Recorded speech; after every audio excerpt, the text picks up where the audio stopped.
This afternoon, as always, it's Drive with Andy Goldstein and Darren Bent. Live football tonight. Scotland's women take on England's women at Hampden, and it's all to play for. A place in the Olympics next year for Team GB is up for grabs. Adrian and Joe and Leanne will explain all later on, because it's qualification a touch complicated. But we turn to cricket.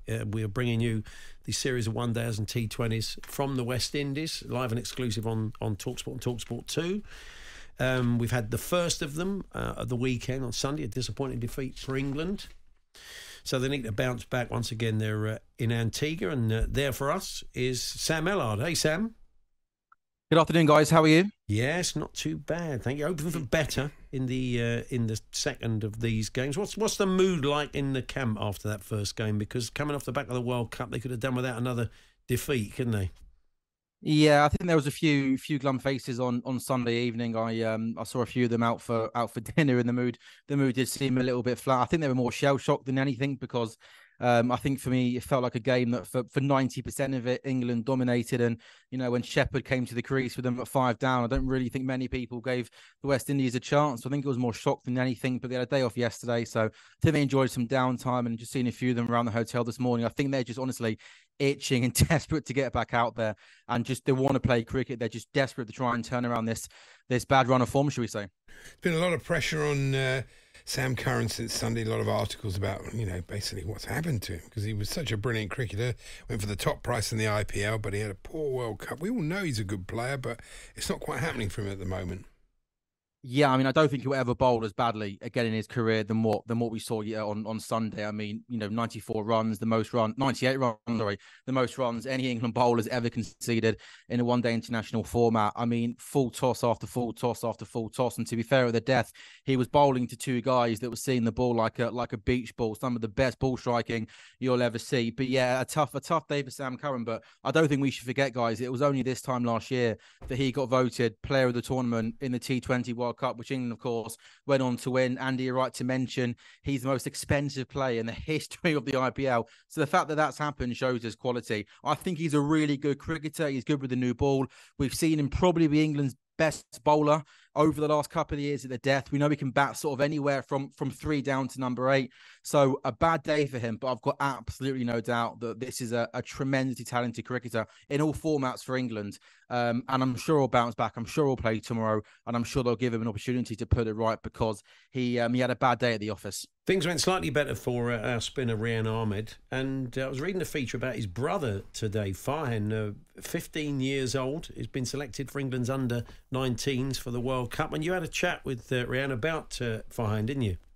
Yeah, I did. I mean, what a family. They're like the Bellinghams of cricket, aren't they? Both brothers, super talented. You got Rayan, who last year at 18 became the youngest player to represent England in every single format in Test 50 over T20s, just 18 years of age. But maybe his brother might break that record in the years to come, because he's 15 years of age. He's going to go to the Under-19 World Cup early next year in South Africa. He's an off spinner, so he bowls a different type of spin delivery to Rayan, who's a leggy. He will spin it away from the right-hander. Farhan comes into the right-hander. He's playing second-team cricket with Notts. He has played Under-19 cricket before. He made his second-team debut at 14 years of age. So it's quite incredible what he's doing. And I spoke to Rayan yesterday, and as you can imagine, he's absolutely chuffed for his little brother.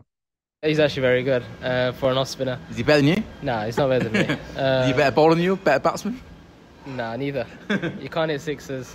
Bowls a lot of dot balls. It's just a bit boring, but no, he's actually done very, very well. Very happy for him. He's worked hard as well at such a young age to play on the 19s. It shows that obviously the England pathway is very strong right now.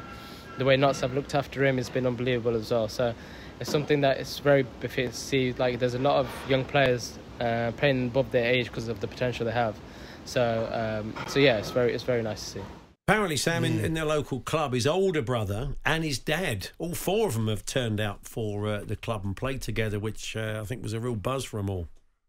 Yeah, absolutely. It's a cricket loving family. Yeah, I spoke to Rayan yesterday, and he said I think from a young age, they were just in the garden, the three boys, and the dad was just throwing balls at them from a young age. So it's a great story. And look, to be fair, England have had some. The Curran brothers have played together with England in recent years. It was last summer that Jamie and Craig Overton are both in the Test squad together. Jamie played, Craig didn't. So sort of brothers in and around England squads is nothing new. But I think on Rayan, I think he was definitely one of the few positives about England on Sunday. He picked up 2 wickets, but I thought he bowled with real control, and he went a 4 and over, which is pretty good going. And I think he's got the absolute world at his feet. I mean, he's a bowler that gives the ball a real rip. I mean, a genuine turner with the ball. Like, I think Jack Leach has been good for English cricket in the last few years, but I think this kid is eventually in the next sort of year or so going to be pushed into the first choice spinning position, and I think he's going to give opposition batsmen completely different problems to what someone like Jack Leach has done. He can give the ball a smack as well, lower down the order, head switched on. I really think in Rayan, England have got a real diamond, and we're going to see a lot of him in the years to come. Be interesting to see what England do about the tests in India, whether they go with 2 spinners. Him and Jack Leach would be quite an exciting prospect. Absolutely. I mean, in Pakistan they went with 3 spinners. I mean, that could even be. India traditionally play 3 in Axar Patel, Ravi Ashwin, and Kuldeep Yadav. So I think 2 would be a certainty. And if there's going to be 2, it would be Leach and Rayan Ahmed 100%. We don't think Moeen Ali is going to go. And what England do have in Will Jackson, even to a certain extent Liam Livingstone, they have got 2 all-rounders as well that can bowl some handy spin. So England have got options in that spin department. We know that the Joe Root as well can also be a decent third spin bowling option for England. But yeah, I think Rayan Ahmed will just give England that extra dimension. Spins the ball hard. He's got a really, really good googly, so can sort of, cause opposition batsmen real problems. But yeah, in Leach, Rayan Ahmed, and other players in Jack, Livingstone, Root, I think the spin bowling department is looking pretty decent. What do you think's happened to Jos Buttler? I mean, you don't go from being, basically the best white ball opener in the world, a fabulous player, destroyer of attacks. You just can't buy a run. I suppose it happens to players, but it's hard to work out what's happened and why. The short answer is, Andy, I have absolutely no idea. I asked Jos after the game on Sunday. I said, how was this happening? And he said the same thing to me. He doesn't know. If he knew what was going wrong, he'd try and change it. But he just says he's going through one of those rich veins of those bad veins of form. And I think for me, it's simple. Jos Buttler is England's best ever white ball batsman. Root, KP come close, but I think whether it's at the top of the order in T20 cricket, whether it's as a finisher in 50-over cricket, I think some of the innings, the consistency we've seen over a 10-year period, I don't think anybody comes close to him in England colours. He's played just short of 300 games in white ball cricket for England. I've got absolutely no doubt that he'll find his form again. He might just need a little bit of luck. He might need an inside edge to go past the stumps before, and that can maybe just set him off. But I don't think that 12 white ball hundreds, nearly 300 games, as cliche as it is, I think form is temporary, class is permanent.